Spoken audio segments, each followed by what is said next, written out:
Pemirsa, perekonomian Amerika terus menggeliat dan meski ada pemangkasan anggaran pemerintah, tapi penciptaan lapangan kerja meningkat cukup tajam. Tingginya rekrutmen pekerja pada April lalu membuat angka pengangguran turun menjadi 7,5%, yakni yang terendah sejak Desember 2008. Sebanyak 165 ribu lapangan kerja tercipta di bulan April, lebih banyak dari perkiraan analis. Dan hal ini cukup untuk mendongkrak keyakinan investor. Nilai saham di Wall Street langsung melonjak dengan indeks Dow Jones sempat menembus angka 15.000. Optimisme juga bertambah karena Departemen Tenaga Kerja mengoreksi naik jumlah pekerjaan yang tercipta selama 2 bulan sebelumnya. Angka pengangguran turun menjadi 7,5% dan menurut analis, pasar tenaga kerja sebenarnya bisa lebih kuat lagi. Really, the whisper number was closer to 120,000 or something like that. And so to come in 165, that's great. This is a huge rally.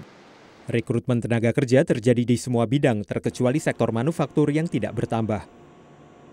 Meski dampak pemangkasan anggaran pemerintah sebesar 85 miliar dolar bisa memperlambat perekonomian, tapi ekonom Societe Generale melihat ada kemajuan tetap di tahun 2013.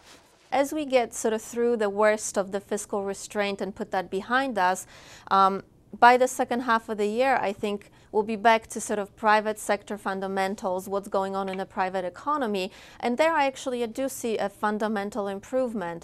Home prices are now rising. That's a huge shift from where we've been the last few years. Peningkatan tidak hanya terjadi pada sektor properti.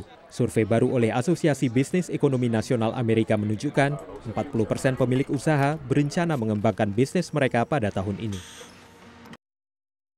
Analis menyatakan optimis perekonomian Amerika akan terus berekspansi selama beberapa bulan ke depan. Dan ini terlihat dari sektor konstruksi yang kembali bangkit dan kini terus bertumbuh. Dari Washington, saya Helmi Yohanes dan tim VOA. Kini kita kembali ke Metro TV Jakarta.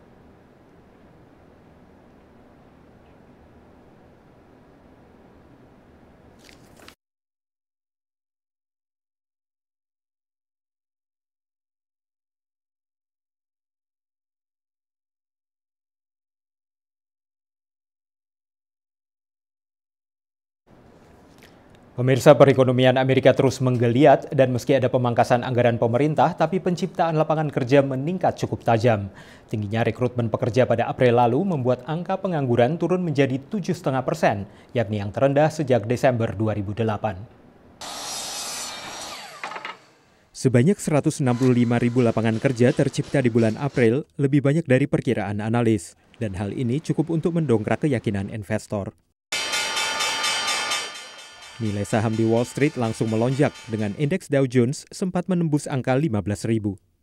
Optimisme juga bertambah karena Departemen Tenaga Kerja mengoreksi naik jumlah pekerjaan yang tercipta selama 2 bulan sebelumnya. Angka pengangguran turun menjadi 7,5% dan menurut analis, pasar tenaga kerja sebenarnya bisa lebih kuat lagi. Really, the whisper number was closer to 120,000 or something like that. And so to come in 165, that's great. This is a huge rally. Rekrutmen tenaga kerja terjadi di semua bidang, terkecuali sektor manufaktur yang tidak bertambah. Meski dampak pemangkasan anggaran pemerintah sebesar 85 miliar dolar bisa memperlambat perekonomian, tapi ekonom Societe Generale melihat ada kemajuan tetap di tahun 2013. As we get sort of through the worst of the fiscal restraint and put that behind us, by the second half of the year, I think we'll be back to sort of private sector fundamentals, what's going on in the private economy. And there I actually do see a fundamental improvement. Home prices are now rising. That's a huge shift from where we've been the last few years. Peningkatan tidak hanya terjadi pada sektor properti. Survei baru oleh Asosiasi Bisnis Ekonomi Nasional Amerika menunjukkan 40% pemilik usaha berencana mengembangkan bisnis mereka pada tahun ini. Analis menyatakan optimis perekonomian Amerika akan terus berekspansi selama beberapa bulan ke depan. Dan ini terlihat dari sektor konstruksi yang kembali bangkit dan kini terus tumbuh. Dari Washington, saya Helmi Yohanes dan tim VOA.